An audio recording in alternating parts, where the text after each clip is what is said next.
भारतवासियों का भोजन सुधर जाए तो बीमारी आज ही समाप्त हो जाए। 100 में से 80 बीमारियां ही नहीं हैं। जिन्हें आप बीमारी कहते हैं एक्चुअली वो बीमारी नहीं है, वो आपके खान पान का संतुलन बिगड़ जाने का परिणाम है। क्या खाते हैं आप? कुछ भी खाते हैं। सिंपल खाने का हिसाब होना चाहिए। कितना खाना है, क्या खाना है। सबसे अच्छा होता है सुपाच्य भोजन। सुपाच्य क्या है?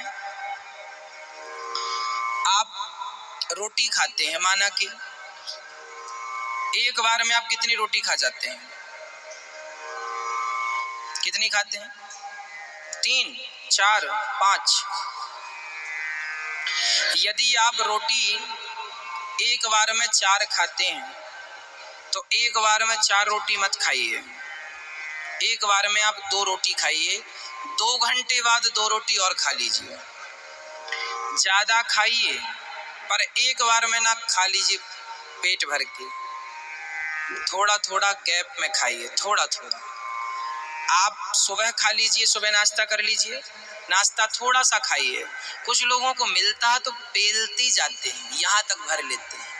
ऐसा लगता है इनको कभी दोबारा मिलेगा ही नहीं, कोई ढंग ही नहीं खाने का, और फिर मरते रहते हैं, पड़े बीमार, भाग रहे हैं बार बार, खा लिया ढेर सारा।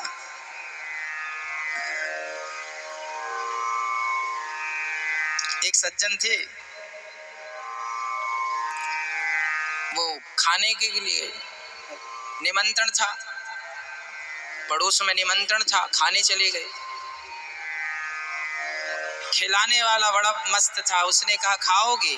खा जब लिया पूरा, तब उसने कहा सुनो, एक पूड़ी 100 रुपए की, खाओ, एक पूड़ी 100 रुपए दूंगा। अच्छा तो एक काम करो, 3 और रख दो, लाओ 300 रुपए। पूरा खा लिया, तब 3 पूड़ी और खा गया, 300 रुपए लिया। अब बोली अब बस 3, अच्छा 500 की एक पूड़ी खाओगे? अच्छा 3 और लाओ, 1500 हो गए, 3 पूड़ी और 6 एक्स्ट्रा पील गया। अब 1000 रुपए की एक पूड़ी खाओगे? हाँ हाँ 2 और लाओ। इतना खा लिया पैसों के चक्कर में, खाते खाते खाते 10,000 का खा गया।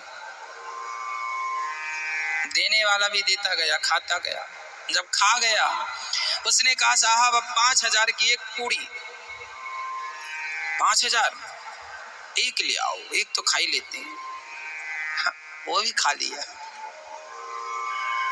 अब खाओगे ना साहब? अब मर जाऊंगा। अब खाया तो प्राण निकल जाएंगे।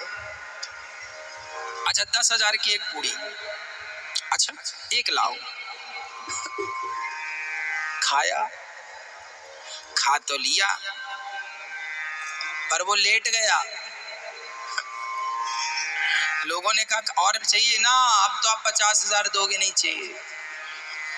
तो फिर एक काम करो, अब यहाँ मत पड़े रहो, घर जाओ। बोले अब घर जा नहीं सकते, एक काम करो खटिया में रख के ले जाओ, छोड़ के आओ, हमसे उठा नहीं जा रहा। तो उसे खटिया में रख के ले जा रहे थे तो रास्ते में एक सज्जन बोला क्यों जी, कहाँ जा रहे हो?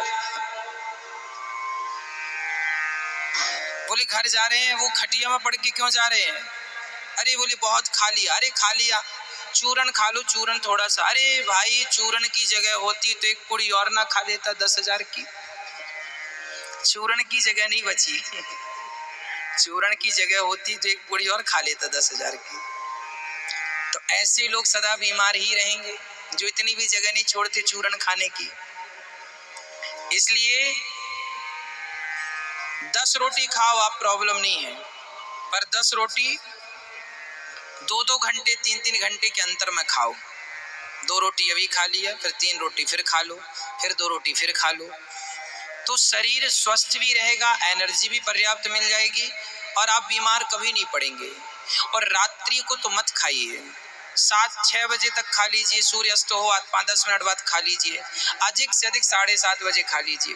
रात्रि को ना खाइए, बहुत भूख लगी है तो खा लेना ठीक है, पर रात्रि का भोजन त्याज्य है, त्याग दीजिए। कभी कभी तो माफ है, कोई बात नहीं, कभी भूख लगे सो खा लो, नित्य ना खाओ रात्रि का, है ना।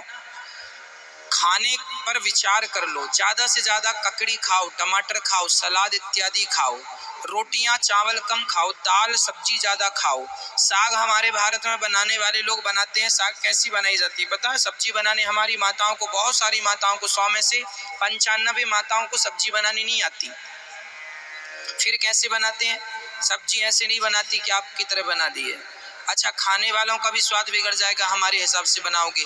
जो जानकार लोग हैं ना, साइंस को समझने वाले लोग हैं ना, जो स्वास्थ्य को समझने वाले लोग हैं ना, वो बात जानते हो क्या कहते हैं? सब्जी ऐसी होनी चाहिए कि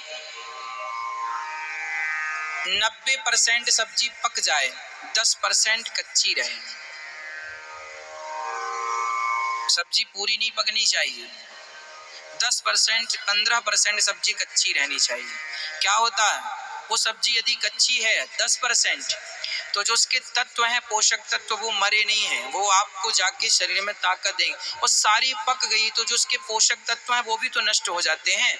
आग तो सबको ही जला देती है, जो शरीर में जाना चाहिए पोषक तत्व, जो सब्जियों से मिलना चाहिए, दाल से मिलना चाहिए, वो तो नष्ट हो जाते हैं। इसलिए कुछ परसेंट सब्जियां कच्ची होनी चाहिए, वो खाओ, वो स्वाद भी लगेगा, अच्छा भी लगेगा, स्वास्थ्य भी अच्छा रखेगा। आजकल हमारी माताएं दाल कुकर में बना लेती, इतनी सीटी मारता है वो कुकर, 5-5 सीटी दाल में। अरे भाई, इतना टेम्परेचर दाल का हो गया, अब जो दाल तुम्हारी बची वो उसमें बचा ही क्या? जो उसके दाल के पोषक तत्व थे सब तो तुम्हारी कुकर की सीटी, इतना ताप दिया तुमने, इतना तपाया, उसे नष्ट हो गए। इसलिए दाल वाल खुले बर्तन में पकाया करो, मिट्टी के बर्तन हो, स्टील का बर्तन हो, खुला हो। माना कि गैस ज्यादा लगती है उसको पकने में, कुकर में जल्दी पक जाती है दाल, पर तुअर की दाल है ना, राहर की दाल है, यदि उसे पकाएंगे ना लगभग आधा घंटा में पकती है, कुकर में 15 मिनट में पक जाती है। पर वो 15 मिनट में पक तो जाती है, पर जो उसकी शक्ति है समाप्त हो जाती है। फिर वो चीजें आप खाते हैं, समय के पहले बुढ़े हो जाते हैं, डॉक्टर के पास पैसे, जो तुमने गैस बचाई है 15 मिनट की, वो डॉक्टर को चली जाती है। कान कनपट्टी सब एक ही है, पर लोग समझते नहीं। यहाँ से कान पकड़ो या यूं ही पकड़ लो, एक ही बात होती है। लोग गैस बचाते हैं कि चलो कुकर में जल्दी काम हो जाता, काम जल्दी नहीं होता, तुम्हारा स्वास्थ्य बिगड़ रहा है दिनों दिन दिनों दिन दिनों दिन दिनों दिन दिनों दिन, लोग समझते नहीं। ज्यादा से ज्यादा फल का सेवन करो, ज्यादा से ज्यादा जूस